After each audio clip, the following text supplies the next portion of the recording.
Hello dear friends, welcome to my YouTube channel study of chemistry. अभी हम देखने वाले हैं सेटजेफ का नियम, सेटजेफ्स रूल। सेटजेफ नियम के अंतर्गत जब हम किसी एलिफेटिक कंपाउंड में रिएक्शन एलिमिनेशन रिएक्शन होती है, तब इसमें जो एल्किन है मोर सब्स्टिट्यूटेड एल्किन फॉर्म होती है, जो कि मेजर प्रोडक्ट के रूप में फॉर्म होती है, और लेस सब्स्टिट्यूटेड एल्किन जो कि माइनर प्रोडक्ट के रूप में फॉर्म होती है। जैसे यहाँ पर एग्जांपल के माध्यम से हम समझते हैं। ये एग्जांपल दिया है, यहाँ पर H पॉजिटिव आयन है। जैसे ये ऑक्सीजन OH के पास लोन पेयर होंगे, ये H पॉजिटिव पे अटैक करेंगे और ये H2 बन के बाहर हो जाएंगे। जैसे ये बाहर होंगे, कंडीशन कुछ इस प्रकार से होगी, CH3 CH2 CH positive and CH3, इस तरह से।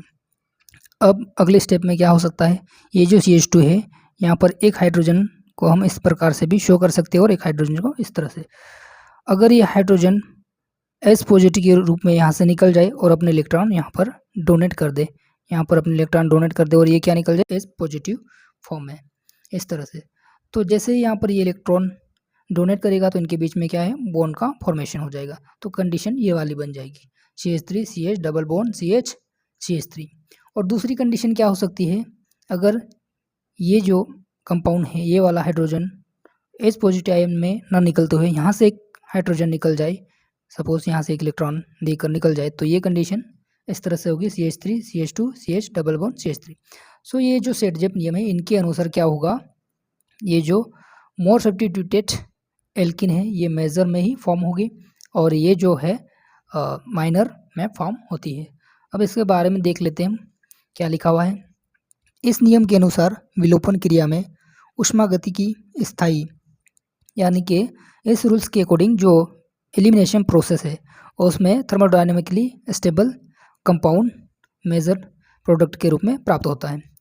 दूसरे शब्द में अधिक प्रतिस्थापी एल्किन मुख्य क्रियाफल होता है, यानी कि जो मेजर प्रोडक्ट जिसके अंतर्गत मोर सब्स्टिट्यूशन है, ये क्या है, मेन प्रोडक्ट कहलाते हैं। एग्जाम्पल में यहाँ बताया है 2 ब्यूटीन एथिलीन का द्विप्रतिस्थापन व्युत्पन्न एवं 1 ब्यूटीन एथिलीन का मोनो प्रतिस्थापन व्युत्पन्न। जैसे कि ये फर्स्ट दिया है आपका 2 ब्यूटीन एथिलीन का द्विप्रतिस्थापन और सेकंड है 1 ब्यूटीन एथिलीन का मोनो प्रतिस्थापन, ये सेकंड का है। इस नियम को हम इस प्रकार से समझ सकते हैं कि OH के विलोपन के बाद, यानी कि ये जो OH है, ये एलिमिनेशन होने के बाद हाइड्रोजन का विलोपन उस कार्बन परमाणु पर होता है जो हाइड्रोजन परमाणु की न्यूनतम संख्या से जुड़ा हो। यानी कि ये निकलने के बाद यहाँ से एलिमिनेशन होगा जिसमें हाइड्रोजन की संख्या कम हो। यहाँ पर अधिक है तो यहाँ नहीं होगा और यहाँ पर कम है तो यहाँ से होगा, यानी कि एक हाइड्रोजन यहाँ से निकलेगा और ये डबल बॉन्ड का फॉर्मेशन इस तरह से बना लेंगे। उदाहरण के लिए ये एग्जाम्पल दिया है, इसके माध्यम से हम समझ सकते हैं। यानी कि ये जो सेटजेफ रूल है ये मोर सब्स्टिट्यूटेड एल्किन का फॉर्मेशन करता है। इस तरह से एक और एग्जाम्पल देखें तो यहाँ हमारे पास है, इस प्रकार एल्किल हैलाइड के विलोपन के बाद हाइड्रोजन का विलोपन उस बीटा कार्बन परमाणु से होता है जो हाइड्रोजन की न्यूनतम संख्या से जुड़ा रहता है। यानी कि ये जो CH3 CH Br CH2 CH3 ये दिया है अपने पास, यहाँ पे जब KOH एल्कोहलिक कंडीशन में रखते हैं तो रिएक्शन होने वाले हैं।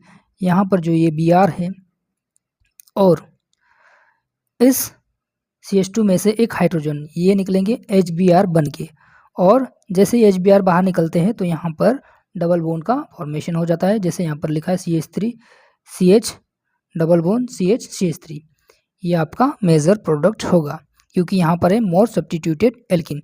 और दूसरी कंडीशन में क्या होगा, जैसे यहाँ पर Br बाहर होता है और इसके साथ में यहाँ से एक हाइड्रोजन बाहर हो जाता है, तो ये कहलाता है आपका, इस तरह का प्रोडक्ट फॉर्मेशन होगा जिसमें CH2 double bond CH CH2 CH3, ये है आपका माइनर प्रोडक्ट बनेगा जो कि 20% है, और ये है मेजर प्रोडक्ट जो कि 80%।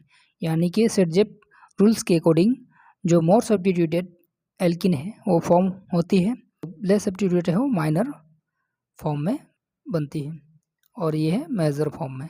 सो फ्रेंड्स, ये था सेटजेफ नियम के बारे में, एंड थैंक्स फॉर वॉचिंग।